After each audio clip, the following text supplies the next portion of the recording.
our traditions and make sure that the traditions and the faith that we have professed for these 2,000 years will go another 2,000 years and more.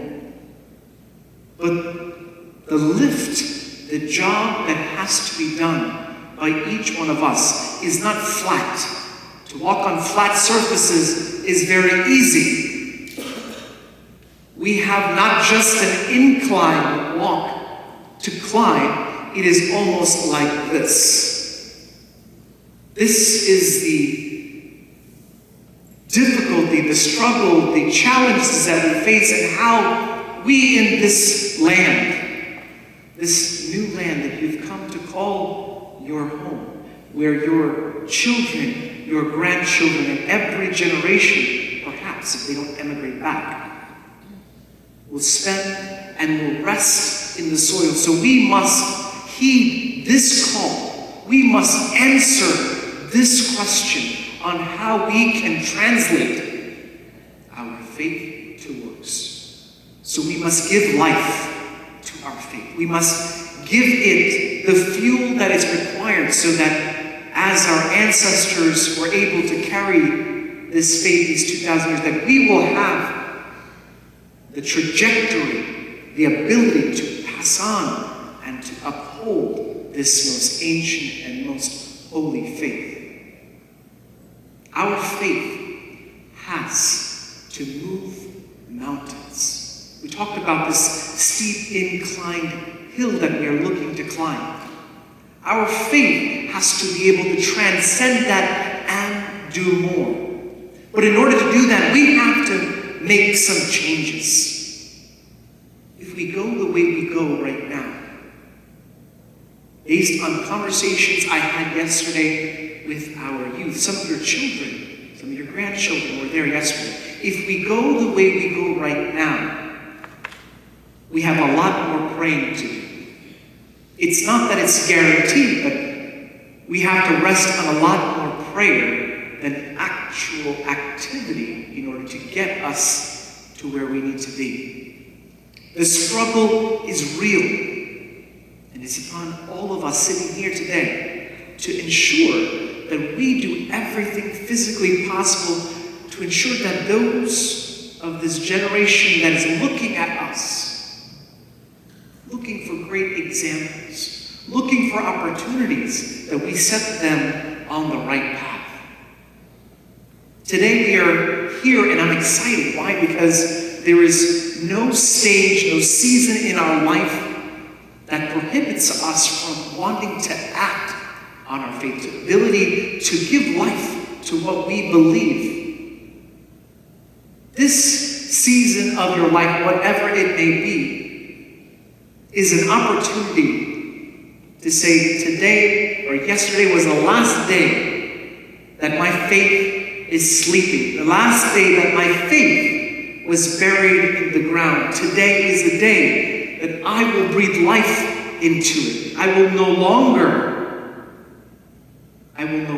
allow the self-inflicted, the community-inflicted, the family-inflicted, the friends-inflicted limitations. That we are limiting ourselves because of who we are and where we are and who we perhaps are around. Whether it be our community, whether it be our family members. Perhaps we never saw anybody that truly acted upon the faith. We're not talking about clergy. Not all of us can be clergy. Sometimes clergy may not set always the best example for us too. Sometimes it happens. But if we think realistically, we have to be able to live up when there aren't examples to follow. And when those of us around us are not living by the faith, the natural question is, why should I? If the people that we are hanging out with, the people who we are coexisting with, if they are not acting on their faith, the question that we must ask ourselves, or the question that we do frequently ask ourselves, is why should I? Why should I be the person to step out and to do something different? Why should I be the person that actually moves the needle to act upon my faith, why should my faith move mountains? I tell you today that you can't. You cannot move mountains. You can't even move a small molehill. We saw mountains and molehills, right? You can't even move the seat sitting in front of you. It's too heavy. In order for our faith to precipitate and to accomplish work, we need to do something different. We need to allow Christ to do something inside of you. Unless Christ does something inside of you, all of this is impossible because it's not worth it. I ask you a question now. How many of us, by a show of hands, how many of us have met Christ?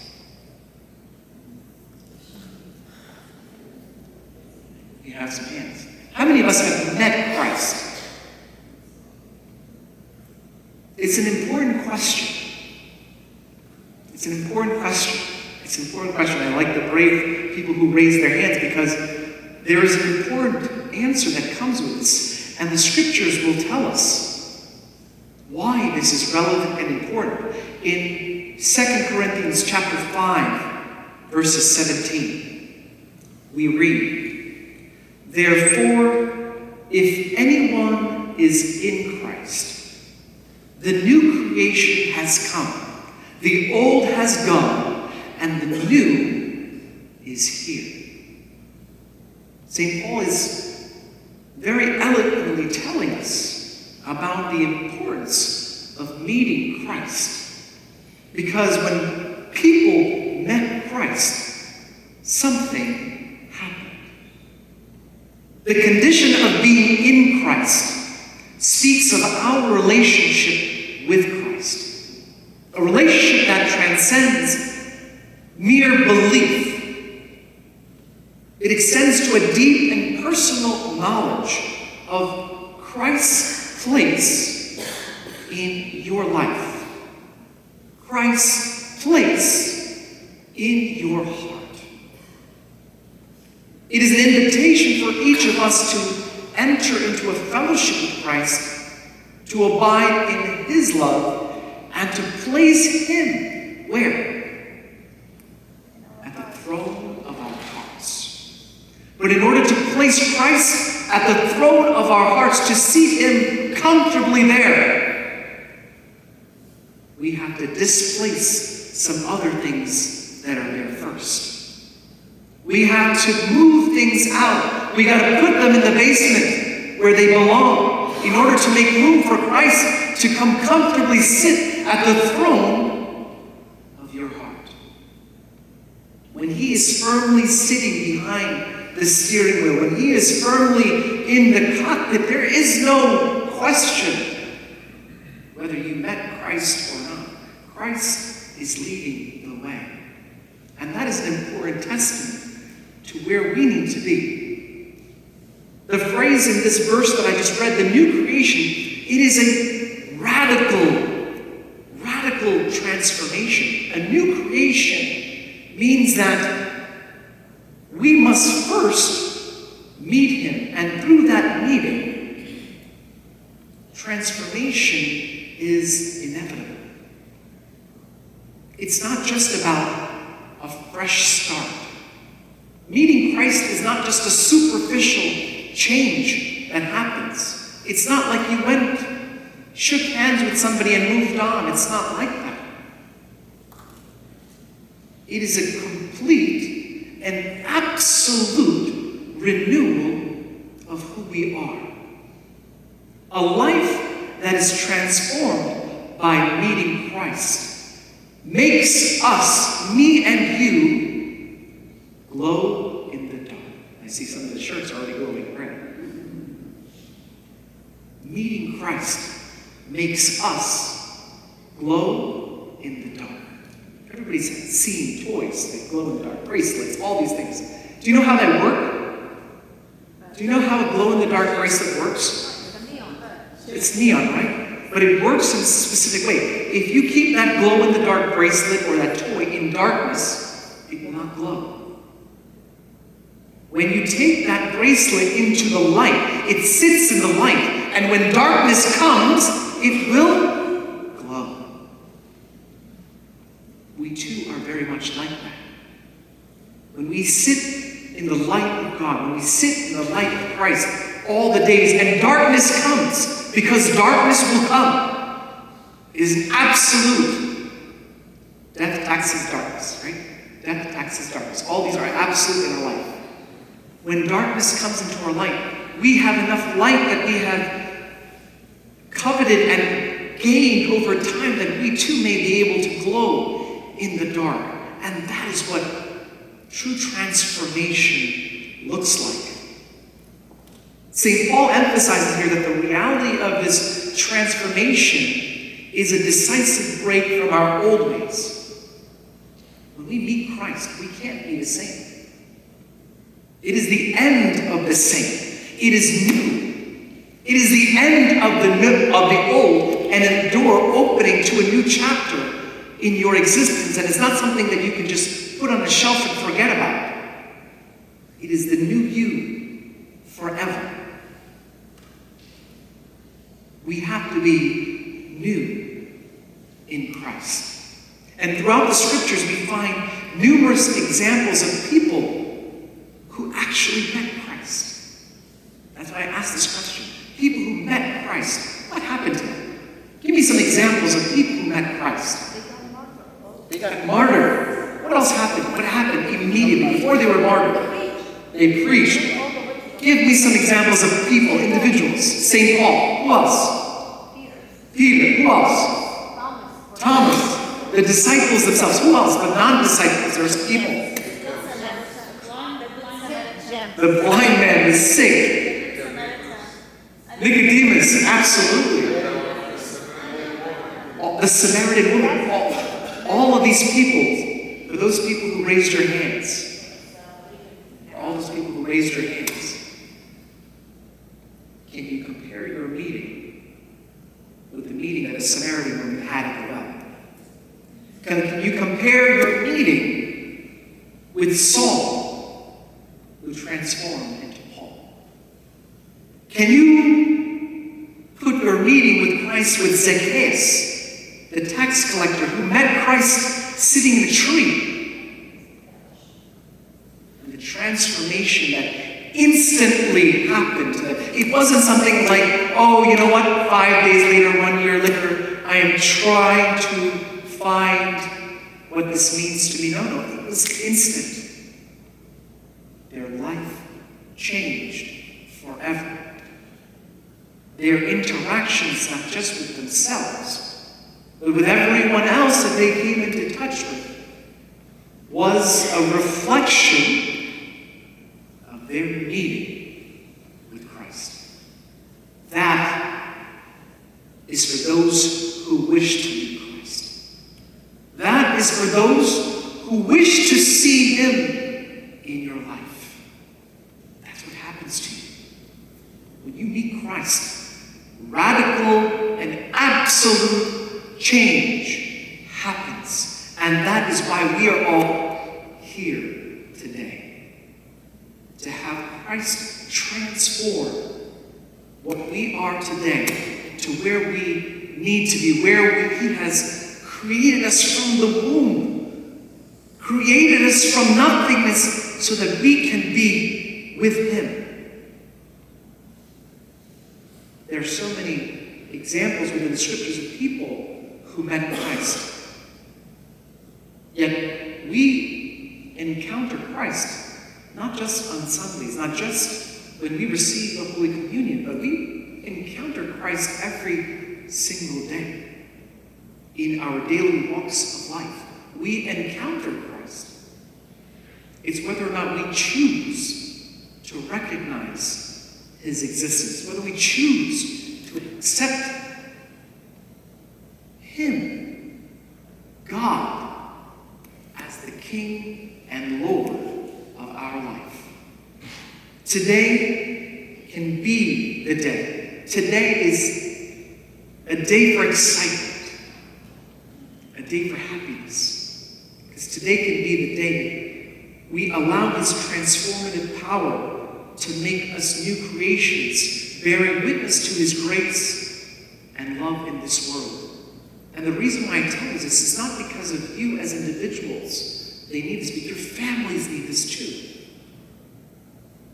When you are an example, when you reflect Christ, the people who you surround most immediately is your family.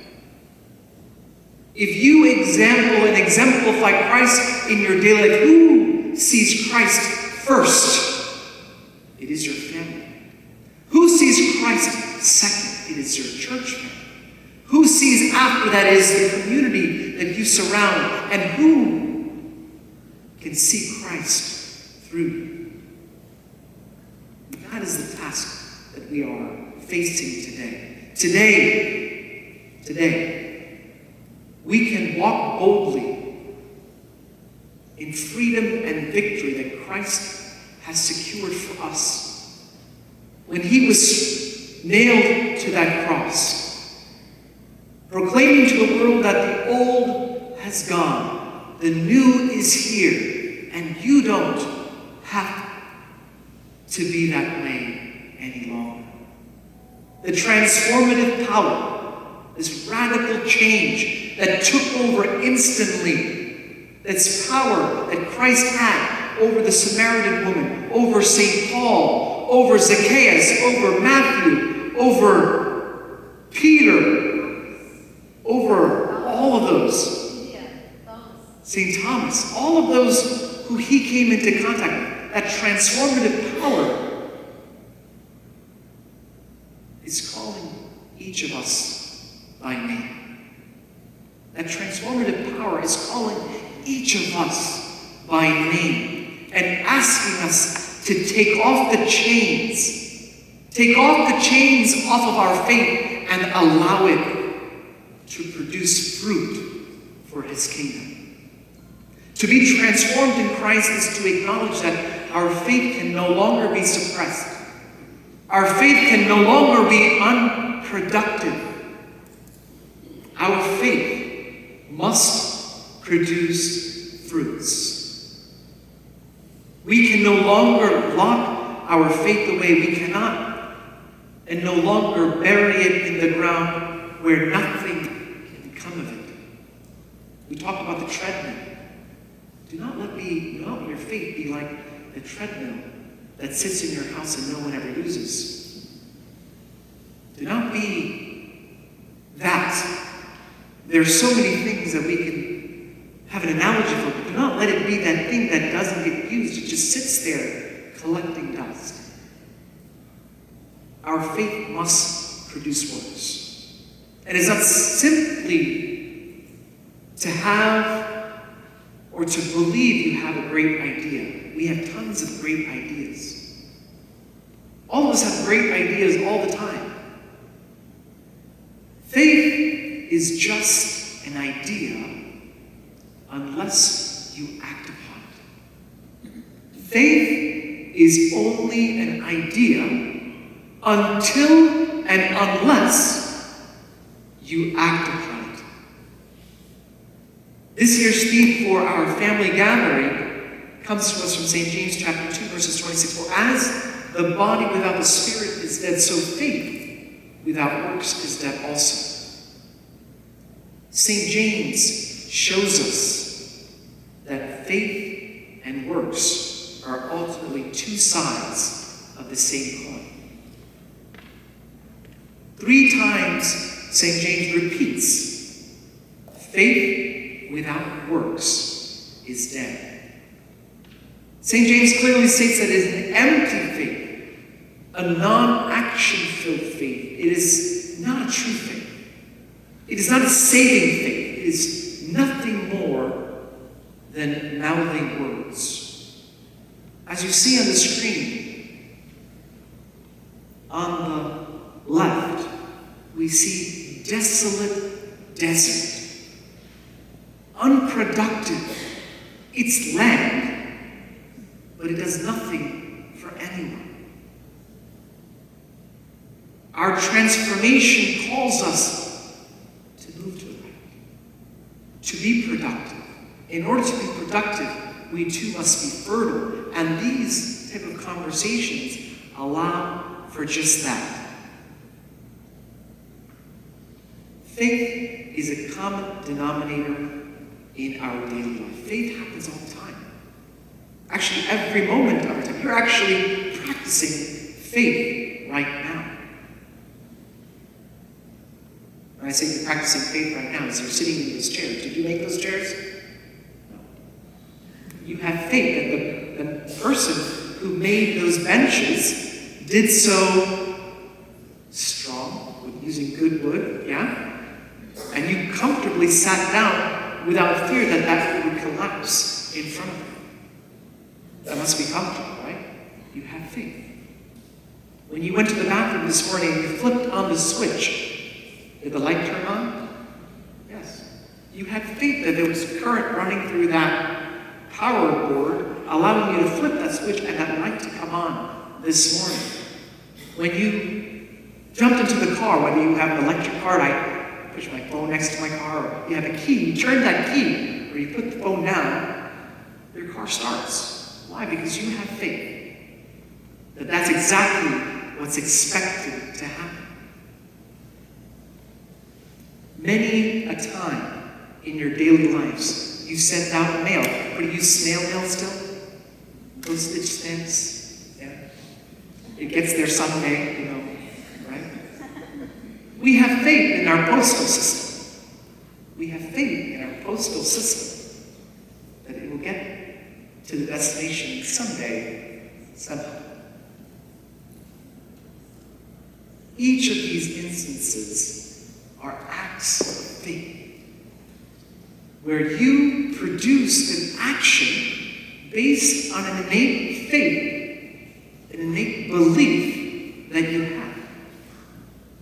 You flipped a switch, you turned a key, you mailed a letter, you even walked into this church today in confidence that it will not come on you today. This is faith demonstrated. The measure of our faith is not in what we say, but how we walk to it.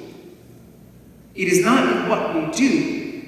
It is never in what we say. It is always in what we do. To simply state that we are a great driver, right? A great surgeon, a great accountant, a great cook, for that matter, or even a great Christian. Whatever it is, it means nothing. It means nothing until and unless it is followed with actions.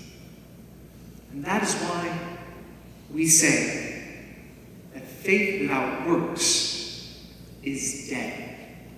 Faith without works is? Faith without works is? Faith without fruits is? Dead. Faith without fruits is also dead. You see, faith is never something to be talked about. It is something that we need to demonstrate in what and how we live. If you don't live it, you don't believe it. And St. James showed us the importance of this. He said in St. James chapter 2, verse 18, in a verse just before this, "Show me your faith without works, and I will show you faith with my works." Believing is one thing, but do you have an action-filled faith? Your faith is only as good as the object in which you place your faith in. And the scriptures are clear that we should always place our faith in Christ. It is also incredibly important to understand that how we can come about translating this. Now, establishing the fact that faith is incredibly important. You had a great lecture yesterday talking about the importance of putting faith into action. Now, how do we go about doing that, and what does it look like? Faith in action can take on many forms. Faith, one way it can be expressed is in love. In 1 John chapter 3, verses 18, we read, "We are urged to love, not in word or speech, but in truth and action." Even in the way we love each other, even in our relationships, these are opportunities for us to exude God. God is love. Exude Him in our actions and in the way that we interact with one another. The book of Galatians chapter 5, verse 6 also reinforces this theme, stating that faith works through love. Faith works through love. Consider a tree. A tree that we know is, pretty standard, right? You got a trunk, you got leaves. Most importantly, you have roots.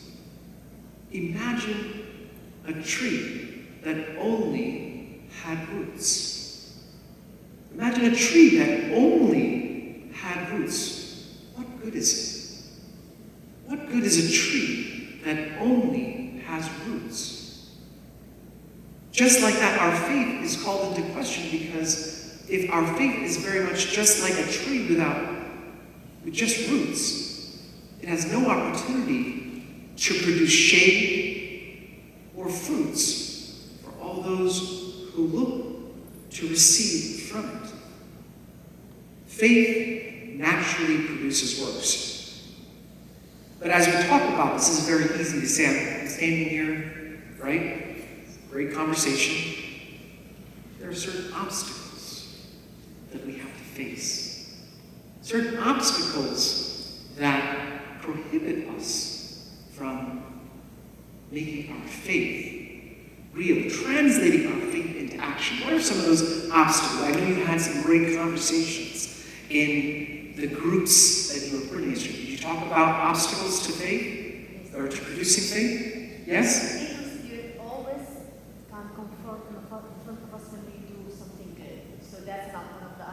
Obstacles are evil spirits, evil that is in this world that is constantly providing an obstacle. What are the other obstacles? Pride. What else? Hate. What else? Envy. What else? We have a silent crowd back here. Pride. Time. Difference between people. 7 deadly sins. Are these sins? Yeah, right. What else? Jealousy. I heard something else. Fear. I feel like there's more, right? In general, all the bad things. All the bad things are against everything that is the culture. So there are things that are impediments, that are natural roadblocks that prevent us from putting our faith into action. Who's responsible for this? Not you. Who is responsible for such things? Who is responsible for such things? Ourselves. With the Lord, like, Lord help us out. Who is responsible for all such things? You can see us. We are responsible. The devil is a busy worker. Money can be too. The devil is a busybody. He is our closest companion. Yes? The devil is our closest companion. He's the unwanted guest at every table. He's the unwanted passenger in every car. He's the unwanted anything in our workplace. And where we are in our Sunday schools, among our youth. He is the unwanted entity that wants to hang around us all the time. There's no greater accomplishment for the devil than to prevent our faith from producing fruit or works. There's no greater accomplishment that he can place in our life. God. He's really happy right now, right? He's checking the box. I got him. I got her. I got his kids. I got her kids. I'm preventing them from going to church. I'm preventing them from worshiping as a family. I'm preventing them from going to retreats. I am doing a great job. I'm happy with myself. And he's doing a very good job. Remember, I told you before, our momentum, our job is uphill, which is why we need to strengthen our spiritual muscles to be able to make this climb. The road is not without its difficulties. The road is not without its pitfalls. And many things that you just mentioned are absolutely difficult, but we must also recognize an opposing force, a force that has to be overcome. Fear and doubt is an important obstacle that we have to overcome. Fear and doubt. In 2 Timothy verses 1 and 7, we read, God gives us the spirit not of fear, but of power and love and self-control. Though we may have fear in our life to do something with our faith, know that God's power is more than anything that can overpower your desire to follow Him. God's love and God's mercy is for those who wish and seek Him. We know in the Old Testament, we know of Moses. Was Moses confident the moment the Israelites walked out with him out of Egypt? Was he confident? No. Absolutely not. He was fearful. But there was something more important than his fear. God assured him that I will be with you. I will be with you. Not just in the Old Testament, but in every generation that followed. I will be with you as long as you allow me to be with you. Let us give credence and importance to that. Another example, Moses, as we talked about, didn't have this issue per se, but our busy lives. We're so busy chasing our own tail, day in and day out, right? In circles, right? We're so busy with everything else, acquiring all of this wealth, all of this notoriety. Our place in life, what we go looking for, none of it comes with us. None of it comes with us. How many of us have been to a funeral before? I have. Quite a few, right? Has anyone taken anything with them? No. There's not enough space in that box. Nothing in this world comes with us apart from our salvation. And so everything we work towards is added to that. Nothing in this world comes with it. So we have to put that into perspective. We must not allow our busy lives to run around in circles, but we must give credence and priority to Christ. Does anyone have the Bible with you? Yes? Can you open to St. Luke chapter 10 and read from 38 to 42? She had a sister Mary called. She had a little sister called Mary, and Mary was sitting at the Lord's feet listening to what He was saying, while Martha was distracted by all the preparation that had to be done. She came to the Lord and asked Him, Lord, Master, is it fair like Mary is sitting down and I'm doing all the work by myself? Tell her to pray. The Lord answered, said, Martha, Martha, Mary has chosen what is better, and it will not be taken away from her. Brilliant. I love it.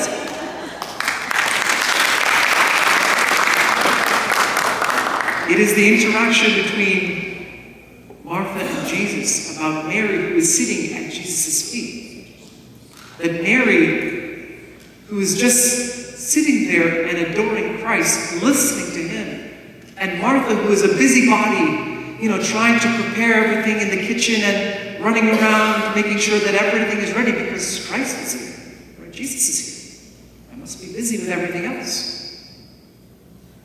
And she's sad that Mary is sitting there at Jesus' feet, not helping. We are in that circumstance every single day where we are spinning around for everything else but where we are supposed to be, at the feet of Christ. We are called to be at the feet of Christ, yet we find ourselves, we make ourselves busy, perhaps even. Anything to avoid prayer, anything to avoid going to another sermon, anything to avoid being with him. But here, we must be more like Mary. Here, we must be more, unless we are more like Mary in this instance, unless we are at the feet of Christ, perhaps we will never understand what this truly means. We also have a problem of complacency. The book of Revelations, chapter 3, verses 15 to 16, it warns us about being lukewarm, urging us to be fervent in spirit. None of us like lukewarm or cold coffee. Well, some of us do iced coffee. Cold soup. Do you guys do cold soup? I don't know. I prefer hot coffee. I prefer hot soup. Throw it in the microwave, get it going, right? Fortunately, our faith can't be just like that. There are moments where we need to ramp things up, but we need to be more fervent and not so lukewarm in our faith. Today is such an opportunity where we have the ability to reflect upon some of these barriers, and again, we'll have more opportunities in our workshop that's coming up. But again, it is important for us to start somewhere. And perhaps starting somewhere perhaps is the most difficult thing. Why? Because we're just like, where do I start? Where do I begin? How do I begin? And everybody thinks like, oh, let's go to the moon. Like, that's the first destination I need to be. I need to go to the moon. It's not practical. Start small. Go to Tina. Go somewhere else. Go somewhere local. Go to Chick-fil-A down the street. I don't know. Go somewhere where you can go quickly. Make tangible markers that you can get to quickly. It's more important for us to be able to start than to dream big and never accomplish anything.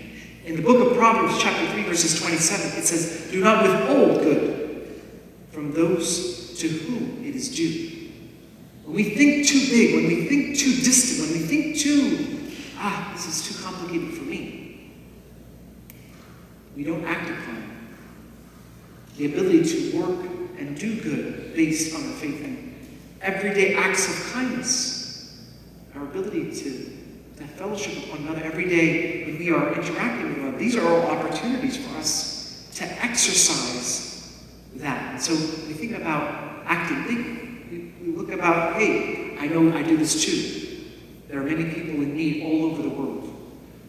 All over the world, and especially in our homeland, in the Middle East. Struggles are nonstop, right? Same in India, so on and so forth, from our homelands. But sometimes we look all the way over there when we don't see what's in front of us. We can't see 6 inches in front of us. We think about perhaps what's happening far away.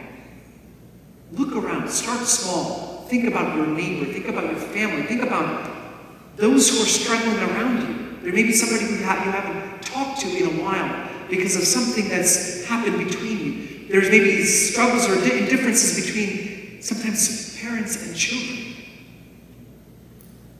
Your charity, your works begin at home. You are the greatest example that they can ever follow.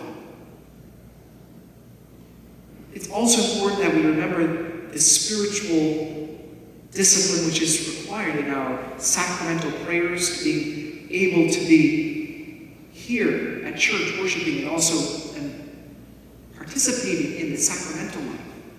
That's what separates us. Christ left our physical and our little sight, not to leave us in entirety, but he left us with the treasure of the sacraments so that we may continue in his work. And that's so important. Continue to ramp up the importance of sacramental life as an Orthodox Christian. Give due to the Scriptures. We sometimes have to wipe dust off of our Bible, pick it up, read through it. Some of us use our phones. But be able to be in communion with God. In the Indian community, we gotta do that too. So not to look at all of you, but we do it. We dust ourselves, the Bibles off, and crack it open and start reading, because we perhaps are the worst at it. And when we are attacked by the Pentecostals, the other denominations out there who are very Bible-based, they can flip to a page, they can recite verses off the top of their head, we get trapped because perhaps we are not as well versed.